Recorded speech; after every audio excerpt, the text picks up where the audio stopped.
사랑하는 신광의 성도 여러분, 요 며칠 새 날씨가 많이 추워졌습니다. 그렇죠? 이제야 좀 가을인가 싶더니 금세 내일이면 입동이라고 합니다. 추울수록 건강 조심하시고 잘 관리하셔서 3일차까지 나오니 특세의 끝까지 잘 나오실 수 있으며 기도의 권세로 하실 수 있는 우리 귀한 성도님도 되시기를 축복합니다. 이럴 때 아멘이 나와야 기도의 권세가 회복이 됩니다. 끝까지 특세에 잘 나오실 수 있도록 그런 성도님도 되시기를 기도합니다. 아멘. 네, 기도의 권세가 회복될 줄 믿습니다. 이렇게 날씨가 추워지면 전 뜨끈한 국물이나 따뜻한 음식이 좀 생각이 나는데요. 전 이맘때쯤 되면 어렸을 적 교회 주변 구멍가게에서 사 먹곤 했던 불량식품 호박굴 만나가 생각이 납니다. 어렸을 때 부모님을 따라 부산에 조금은 낙후된 동네에 있는 교회를 다녔었는데 그 교회 주변에는 한 초등학교가 산 높은 곳에 있었고요. 그리고 그 학교로 올라가는 수없이 많은 계단 있었는데 그 계단의 제일 아래쪽에 이 교회와 한 구멍가게가 있었습니다. 여기로 성경 공부를 제가 가곤 할 때마다 이런 종류의 불량식품을 많이 사 먹었었는데요. 그런데 그 당시에는 정말 맛있다고 생각했는데 지금 되돌아보면 어떻게 그런 것을 먹을 수 있었는지 참 의아해지곤 합니다. 당시의 기억을 조금 더듬어 보자면 호박굴 만나는 직사각형의 담갈색 제품이었습니다. 쫀득이처럼 일정량의 개수를 몇 개씩 뜯어서 먹을 수가 있었고요. 겉은 딱딱한 듯하나 제품 속에는 노란 빛깔의 반짝거리는 꿀이 거기 들어있었습니다. 비닐 포장을 열었을 때 맡을 수 있었던 그 달콤한 향기는 제가 잊을 수가 없었죠. 그런데 이 제품들을 요즘도 파나 봅니다. 어제도 제가 검색을 해봤더니 쿠팡에서 팔더라고요. 궁금하시면 한번 검색해 보시고요. 아무튼 이 불량식품을 특별하게 즐겼던 당시 그 부산 로컬들만 아는 방법이 있었는데요. 호박굴 만나를 불에 구워 먹으면 그렇게 맛있을 수가 없었습니다. 그런데 불이 주변에 어디 있겠어요. 그래서 불량식품을 파는 그곳에서 불을 붙일 수 있는 거라곤 까만 색깔의 9개 구멍이 뚫려 있는 구공탄, 연탄밖에 없었습니다. 주인장은 친절하게도 그 까만 연탄 위에 석쇠 하나를 올려두어가지고 불로 여러 가지 조리를 해 먹을 수 있도록 배려 아닌 배려를 해줬었습니다. 그 배려에 힘입어서 호박굴 만나를 하나하나 찢어서 동그랗고 기다란 그 연탄 구멍에 하나씩 넣고 구워 먹으면 그 안에서 구수한 냄새가 나고요. 꿀 호박 만나가 바삭바삭하게 변해 있었는데 입안에 그대로 넣으면 꿀이 터지면서 내 몸을 감싸고 있던 추위가 사르르 녹아지던 눈 녹듯이 없어졌던 그 따뜻한 기억이 납니다. 먹고 싶으시죠? 한번 사 드셔보세요. 근데 교회 친구들과 함께 모여서 이 불꽃을 지켜보면서 구공탄에 9개잖아요. 5개 구멍으로는 숟가락에 설탕을 녹여서 달고나를 만들고 다른 4개로는 호박꿀 만나를 연탄 구멍에 넣어서 굽고 그 순간은 정말 즐거웠던 것 같아요. 그런데 그게 얼마나 건강에 좋지 않은 것인지는 지금은 잘 알고 있죠. 하지만 몸에 안 좋아서 더 맛있잖아요. 그래서 우리는 이런 전체적인 경험을 통틀어서 불량식품이다 라고 총칭하죠. 이제는 이 방식으로 누가 사준다고 해줘도 못 먹을 것 같습니다. 호박굴 만나는 그냥 먹을 수도 있겠지만 연탄 불구멍에 넣어서 먹는 것의 대가는 건강을 해치는 위험이라는 것을 저는 이제 알거든요. 오늘 본문에는 마치 이런 영적인 불량식품이 등장을 합니다. 바울이 말하는 망령되고 허탄한 신화가 바로 그건데요. 바울은 디모데에게 편지하면서 그리스도 예수의 좋은 일꾼이 되기 위해서는 연탄 구멍에서 건져 올려 먹는 이런 영적인 불량식품은 버려버리고 올바른 영적 음식을 먹으라고 말합니다. 올바른 영적인 음식이 뭔가요? 바로 6절에 나오는 믿음의 말씀과 선한 교훈입니다. 잘 먹어야 크죠.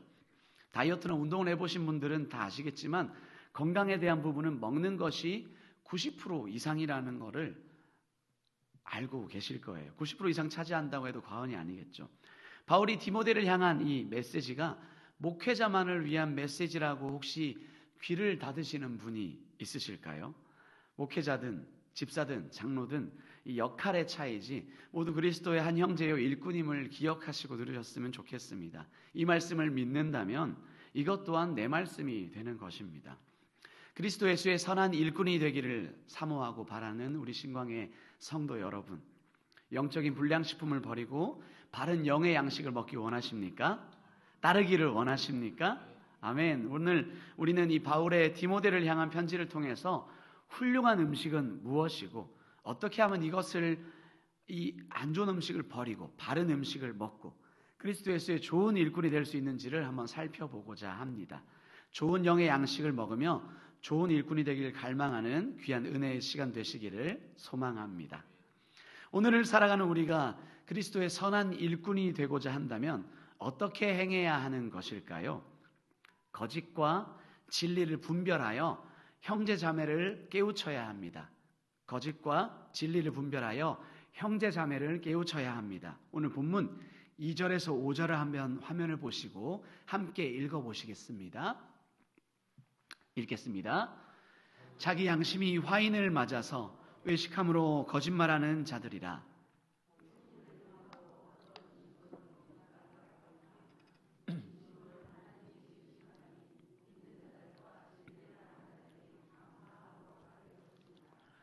하나님께서 지으신 모든 것이 선함에 감사함으로 받으면 버릴 것이 없나니 하나님의 말씀과 기도로 거룩하여짐이라.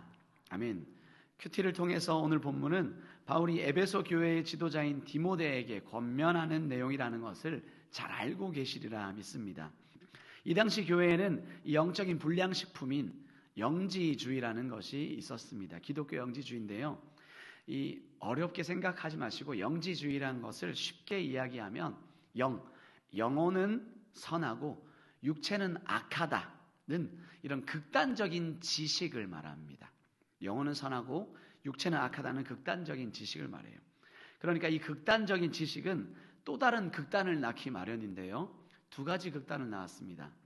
극단적인 금욕으로 향하거나 그 반대로 극단적인 방탕으로 이어졌습니다. 영혼만 선하니까 육체는 쓸모없다라는 극단적인 금욕, 반대로 영혼만 선하면 되니까 육체는 막 굴려도 된다는 방탕, 이렇게 두 극단으로 빠지게 만들었던 것이 영지주의였다는 거죠. 이것이 바울이 말하고 있는 영적인 불량식품, 연탄 구멍 속에 넣어 먹는 영지주의입니다.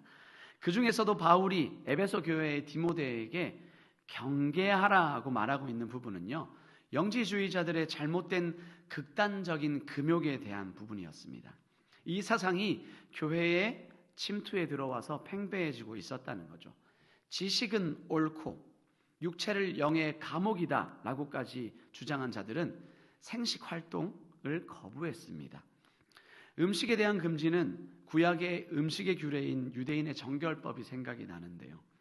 이 거짓 교사들은요, 혼인 금지, 결혼하지 말아야 된다, 함께 특정 음식 거부, 이걸 주장하면서 잘못된 금욕을 요구하면서 성도들을 미혹했습니다.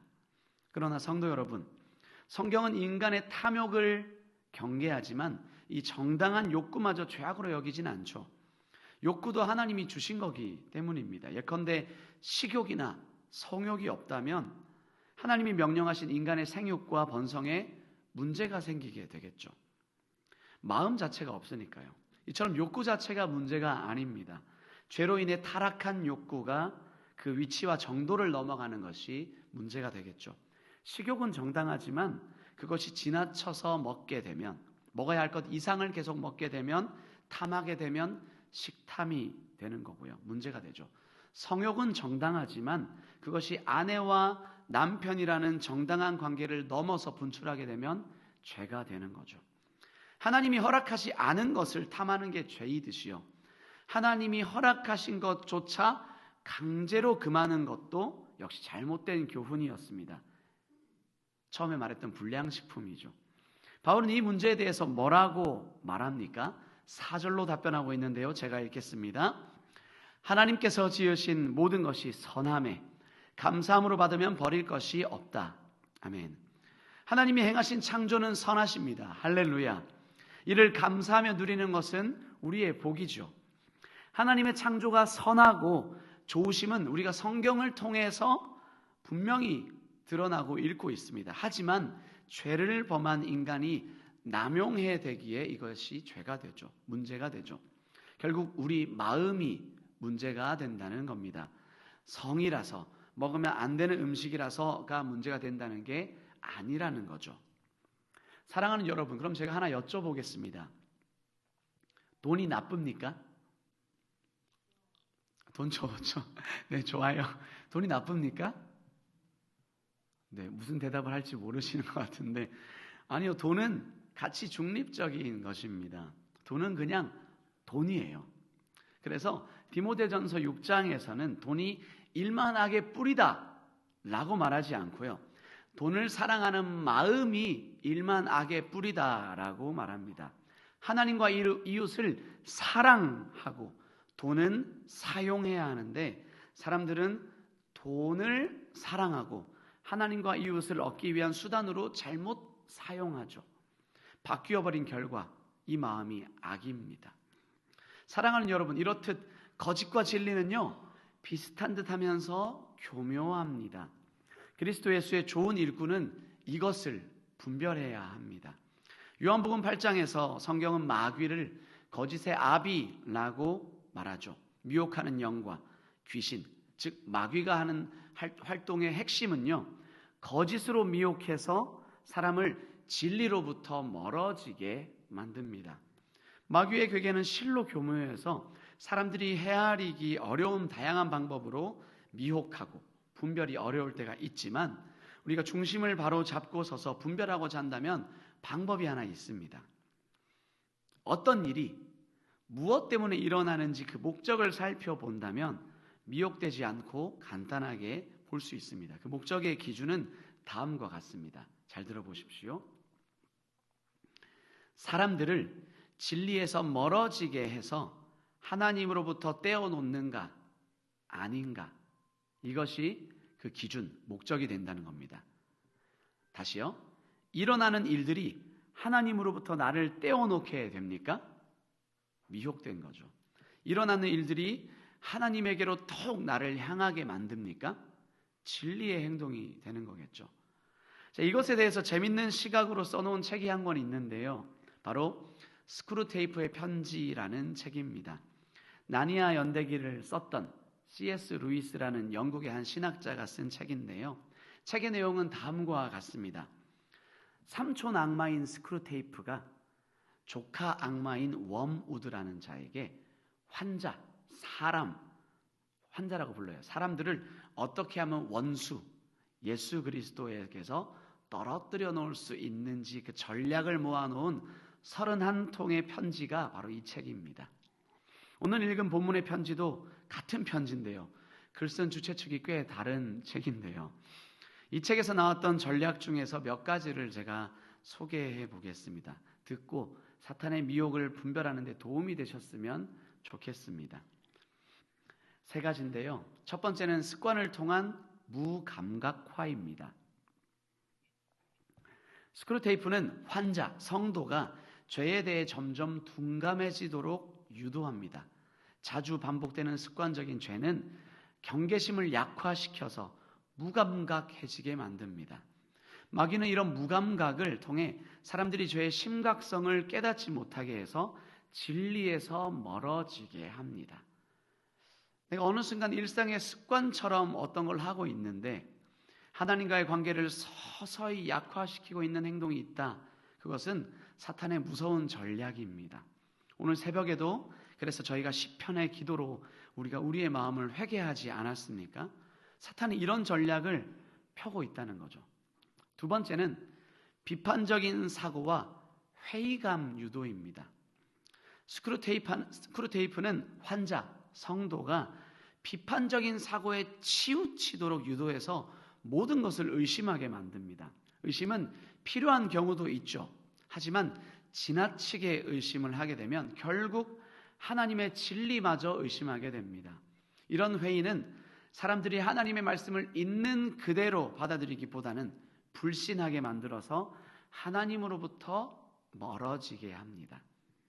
세 번째는 자기 정당화입니다. 스크루테이프는 환자, 성도가 자신의 죄나 잘못을 쉽게 합리화하고 이것을 정당화하라고 부추기라고 워무드에게 말해줍니다. 이러한 자기 정당화는 죄에 대한 회개 그리고 돌이킴을 어렵게 만들죠. 나 잘했는데 왜? 하나님께 나아가는 대신 자신을 방어하고 죄를 합리화하는 데만 이 시선을 집중하게 만들죠. 나 그렇게 할 만했어. 난 당연히 할 만했어. 그렇지. 이번 주일에는 빠져도 됐지. 합리화하게 만듭니다. 이는 결국 쌓여가며 진리에서 멀어지게 하는 마귀의 미혹의 한 수단입니다. 사랑하는 여러분, 제가 더 많은 전략들을 소개해 드릴 수도 있겠지만 저쪽 편의 전략이요. 핵심은 무엇입니까? 이처럼 마귀는 여러 면에서 하나님으로부터 멀어지게 하려는 전략을 가지고 미혹하고 있다는 거죠. 따라서 우리는 항상 이러한 유혹을 분별하고 하나님께로 나아가는 길을 선택하도록 깨어 있어야 하겠습니다. 죄에 묻어지는 것을 분별하고요. 지나치게 비판적이어지는 것을 분별해내고 나는 잘못 없다라고 말하는 자기 정당화를 분별해내어야 합니다. 그런데 내게 일어나는 이 일들이 하나님으로부터 나를 떼어놓고자 하는가 아니면 향하게 만드는가인지 분별하는 이 분별이요. 여기에 목적이 있다고 합니다. 왜 분별을 구한다고 지금 말하고 있죠? 그냥 분별을 해야 되나요? 왜 우리가 이 분별을 해내야 하는 겁니까? 아니 하게 되어지는 겁니까? 6절에 나옵니다. 오늘 6절 말씀을 함께 한 목소리로 한번 읽어보도록 하겠습니다. 읽겠습니다.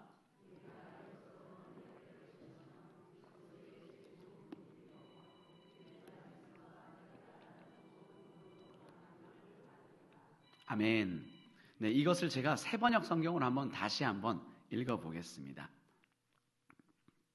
그대가 이런 교훈으로 형제 자매를 깨우치면 그대는 믿음의 말씀과 그대가 지금까지 쫓고 있는 좋은 교훈으로 양육을 받아 그리스도 예수의 좋은 일꾼이 될 것입니다. 아멘.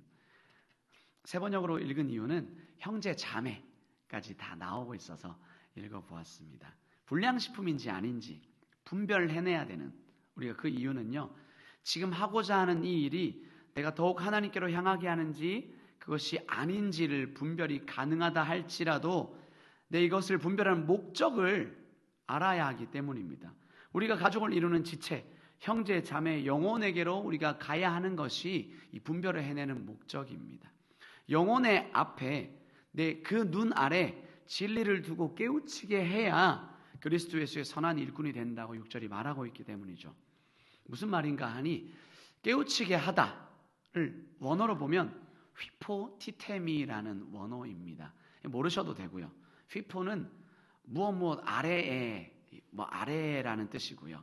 티테미는 뭘 두다, 놓다라는 말입니다. 이 두 가지 합쳐진 합성어인데요. 이걸 직역하면 어디 아래에 두다, 어디 밑에 내려놓다라는 말이 됩니다. 웨이터가 손님의 식사 시중을 어떻게 들죠? 고급 레스토랑에 많이 가본 적은 없습니다만 가면 이렇게 들고 여기 이걸 걸치고 있죠. 걸치고 린넨을 걸치고 손님 눈 아래에 음식을 내려놓죠. 상인들도 좌판에 쫙 물건을 깔고 손님들 눈 아래에 이것을 두고 있죠. 이것이 휘포티테미입니다. 그 아래에 둔다는 거예요.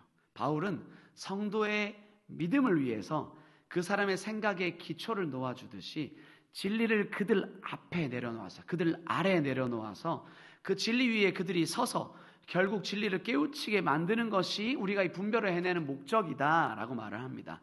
결국 우리가 그들을 깨우치게 한다는 것은 가르쳐 주는 거고요. 그 가르침 위에야 믿음이 선다는 겁니다. 우리가 분별을 해내어서 그 진리를 가르쳐줘서 그 밑에 두면 이들이 거기서 믿음을 깨우쳐가고 믿음을 세워간다는 거죠.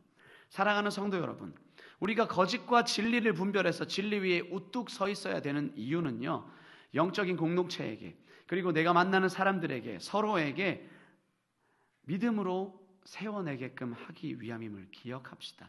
내가 잘 분별한다가 아니라 목적이 그들을 세우기 위함임을 기억합시다. 그리스도 예수의 좋은 일꾼은요, 내가 스스로 혼자 되어지는 것이 아니라 서로 가르쳐 줌으로써 서로 그 믿음 위에 그 자신들이 가진 생각 아래에 이 믿음을 진리를 줌으로써 믿음을 세워냄으로 되어지는 겁니다. 어떻게 가능합니까? 그것이 우리의 삶에서 어떻게 이루어질 수 있습니까? 구역에서 삶의 분별함을 그 말씀 아래에 서로 나누어 주십시오. 그리고 그 진리를 서로의 눈 아래에 생각 아래에 놓아 주십시오. 세상의 헛된 소리들, 교회 가면 예수쟁이 되면 가산이 망한다더라, 진짜 제대로 예수쟁이 되면 구약처럼 우음목피, 더러운 거, 우산에 더러운 거, 음행 목매어 죽인 거 피 먹으면 안 된다더라, 너 그러니까 선지국은 먹지 마라, 이런 소리들이 나를 하나님에게서 멀리 떼어놓고자 하는가, 아니면 도리어 더 기도하게 만드는가, 그것을 분별하여서 공동체의 눈 아래에 서로 진리를 놓아 주십시오. 서로 가르쳐 주십시오. 그래서 그 믿음이 커나가게 도와주십시오. 가정에서 삶의 분별함을 말씀 아래에 나누어 주십시오. 그리스도 예수의 좋은 일꾼으로 세워져 나갈 줄 믿습니다. 안으로는 가정으로, 우리 구역으로는 진리를 분별하여 깨우치게 했다면 이제 우리가 품은 태신자에게로 우리가 나아갑시다. 행복한 사람들의 가을날 축제날로 초대해서 말씀 아래에 이 분별함들을 나눠줍시다. 태신자에게 찾아가서 진리와 미혹을 분별하여 주며 그 가운데 진리를 그들의 눈 아래에 이 모든 것을 그 날에 초대해서 믿음을 세우길 기도하며 전해줍시다. 이 모든 것을 행축날에 영혼을 모아와서 진리를 듣게 합시다. 하나님께서 반드시 그 위에 믿음을 더하실 줄 믿습니다. 소리가 왜 이렇습니까? 믿음을 더하실 줄 믿습니다. 아멘. 하나님이 우리를 모여오게 한 태신자를 통하여 우리가 전하는 이 진리의 분별함을 통하여서 그 위에 믿음이 세워지게 할 줄 믿습니다. 아멘. 오늘을 살아가는 우리가 그리스도의 선한 일꾼이 되고자 한다면 또 어떻게 행해야 하는 것일까요? 경건 훈련에 꾸준히 힘써야 합니다. 오늘 본문 7, 8절을 화면을 보시고 함께 읽어보시겠습니다. 망령되고 허탄한 신화를 버리고 약간의 유익이 있으나 경건은 범사에 유익하니 금생과 내생에 약속이 있느니라. 아멘. 그리스도의 선한 일꾼이 되고자 한다면 이것은 좀 전에 말했던 것과 연결해서 두 가지 방법으로 이루어집니다. 첫째는 분별해서 서로를 가르침으로 그리스도 예수의 좋은 일꾼으로 커 나가고요. 두 번째는 내가 믿음의 말씀과 선한 교훈으로 양육을 받으면 됩니다. 모든 뛰어난 교사는 언제나 학생으로 머물러 있죠. 늘 배우고자 하는 사람은 사실 잘 가르치는 사람입니다. 육체를 건강하게 하는데 단련이 필요하죠. 주안삼동 주민센터에서 헬스 하시는 분, 우리 성도님들 중에 꽤 있다고 제가 들었는데 어떻습니까? 운동하시니까 단번에 잘 들어지십니까?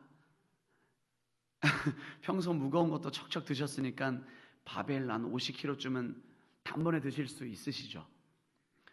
그냥은 안 되죠. 웨이트가 생각보다 어렵습니다. 평소에 안 쓰던 근육을 쓰셔야 하기 때문에 2, 3kg를 들어도 근육통이 오죠. 그래서 방법은 꾸준하게 해나가야 합니다. 꾸준하게 등, 어깨, 가슴, 팔, 다리 다 근육을 써줘야 내가 들 수 있는 한계의 무게가 점차 늘어납니다. 그래서 나중에 되면 50kg도 60kg도 들게 되시는 일들이 있을 겁니다. 우리 몸이 이렇게 건강해지고자 하고 육체의 연단을 해고자 한다면 꾸준함이 필요합니다. 꾸준하게 달리기를 하든지 아니면 전국대회에서 내노라 할 실력을 가진 우리 신광탁구부에서 꾸준하게 탁구 운동을 하시든지 건강을 위해서는 지속적인 단련이 필요하다는 거죠. 단련은 꾸준함에서 옵니다. 영혼이 강건하게 되는 데에도 꾸준한 단련이 필요합니다. 이를 위해 필요한 것이 바로 경건입니다. 경건은 쉽게 말하면 하나님을 공경하는 마음으로 살아가는 믿음의 자세를 뜻합니다. 이 단어는 신약 성경에서 15번만 나오는데요.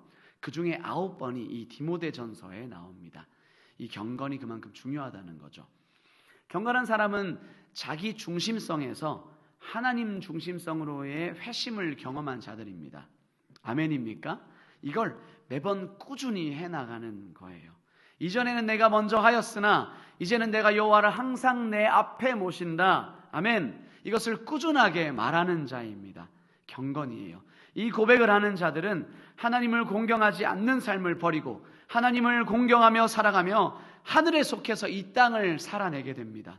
그러면 우리가 어떻게 이 하나님 중심성으로 되는 경건에 이르는 연습, 이 연단을 할 수 있습니까? 꾸준하게 어떻게 하게 됩니까? 내가 매일 이 고백만 한다고 되는 것입니까?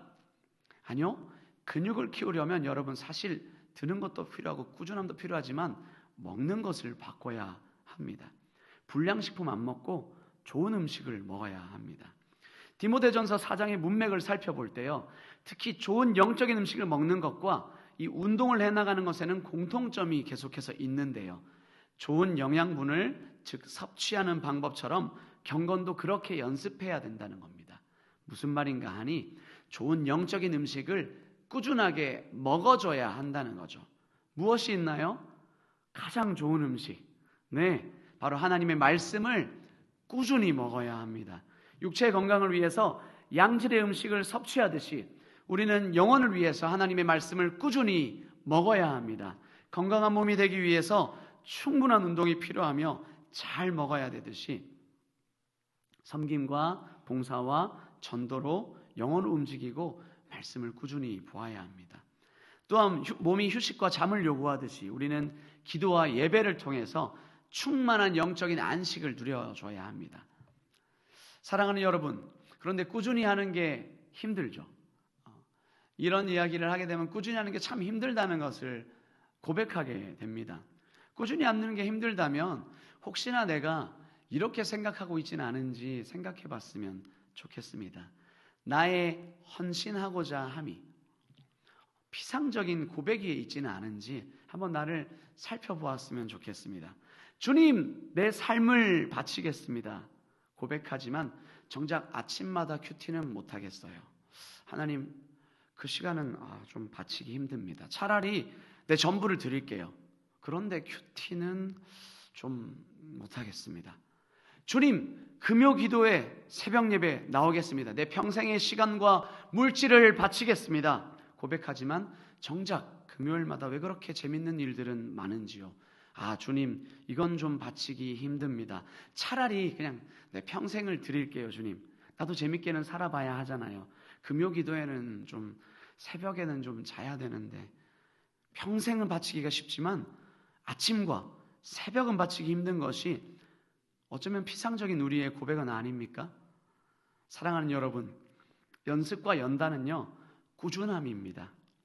꾸준히 자극을 줘야 근육이 자라나듯이 꾸준히 연단해야 경건에 이른 연습이 이루어집니다. 여러분이 생각하는 그 부분, 이거는 좀 못하겠어요 하는 그 부분을 여러분 꾸준히 들여보십시오. 하나님께서 반드시 그 부분의 근육을 자라게 하실 것이며 꾸준히 먹는 말씀을 통하여 우리에게 그리스도 예수의 좋은 일꾼으로 하게 하는 영적인 근육을 성장케 하실 줄 믿습니다. 그래서 경건에 바라볼 바는 10절에서 말하는 것처럼 모든 믿는 자의 구주이신 예수님께만 소망을 두게 되는 것입니다. 주님을 전적으로 믿고 의지하며 다른 헛된 것에 소망을 두지 않는 것입니다. 이 일에 힘쓰므로 경건에 이르기를 연습합시다. 하나가 더 있는데, 오늘 본문 12절 16절인데요. 이거는 제가 읽도록 하겠습니다. 제가 읽고 전하겠는데요. 선한 일꾼으로서 가르치고 경건에 이르기를 힘쓰는 자들은 어떤 면에서 본이 되어야 하는지를 나타내고 있는데요. 바로 말과 행실로 믿는 자에게 본이 되어야 합니다. 12절 16절 제가 읽겠습니다. 누구든지 내 연소함을 업신여기지 못하게 하고 오직 말과 행실과 사랑과 믿음과 정절에 있어서 믿는 자에게 본이 되어 내가 이를 때까지 읽는 것과 권하는 것과 가르치는 것에 전념하라. 내 속에 있는 은사 곧 장로의 회에서 안수받을 때 예언을 통하여 받은 것을 가볍게 여기지 말며 이 모든 일에 전심전력하여 너의 성숙함을 모든 사람에게 나타나게 하라.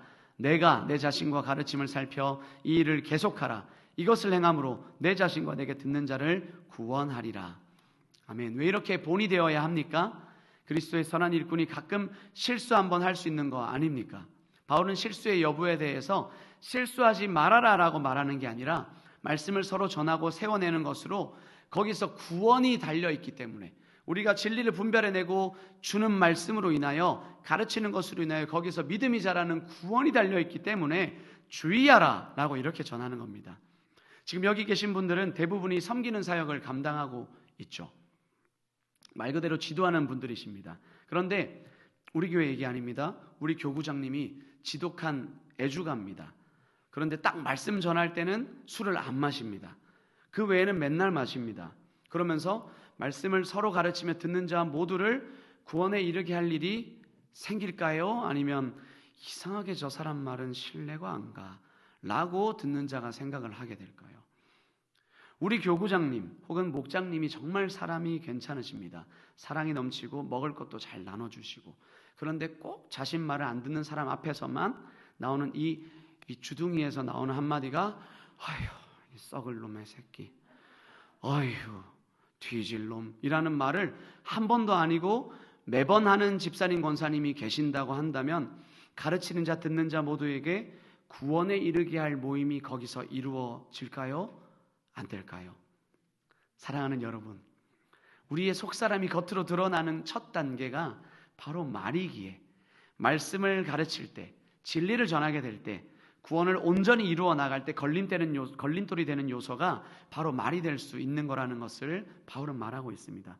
구역 모임에서의 공개적인 말 이외에도 사적인 말에서도 우린 경건을 이루어야 합니다. 그 다음이 행동이 되는 것이겠죠.